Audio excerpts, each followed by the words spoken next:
Joe, did you always think you were going to pick as close to your strongest selection for this game? No, I think we were always committed to making sure we tried to balance what was best for the individual.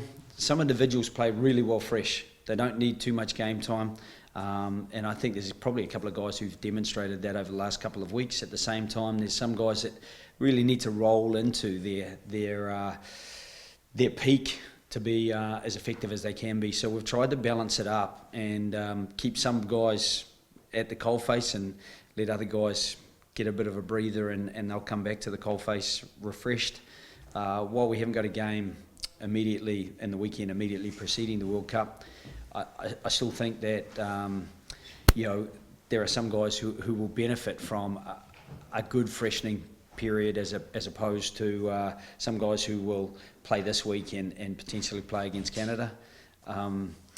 It's been a big block of 9 weeks where the players have worked hard, so we're trying to just balance things and freshen, and at the same time we're looking at some combinations, and obviously a number of those combinations are very consistent with what we had in the Six Nations. Is it far from ideal that Keane Healy would go to the World Cup without any game time? I think you originally were hopeful that he would play some part. Yeah, it's not ideal. Yeah, absolutely, I'd agree with that.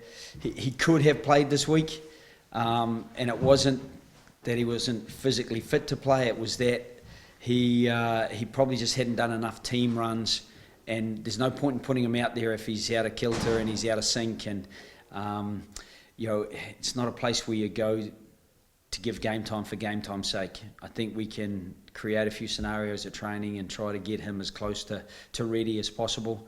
And it was also a window of opportunity for us to utilise Tig potentially and to give him a little bit of time on the loose head.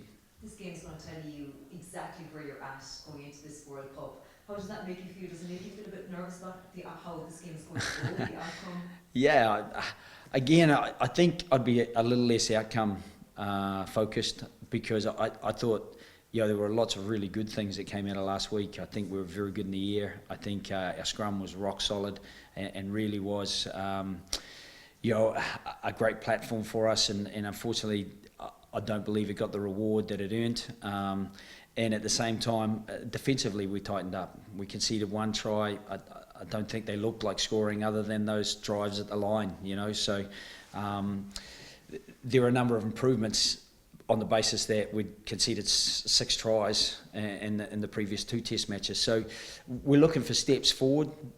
I think the players are too competitive not to want to actually get the result at the end of it.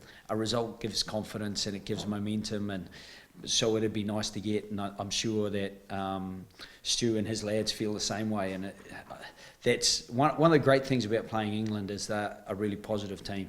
They go out, they're a very combative team, but very positive. They keep their scrum up, and they will ensure that platform is played either side of the ball. They will be very competitive and chase us at line out, as we will hopefully do to them.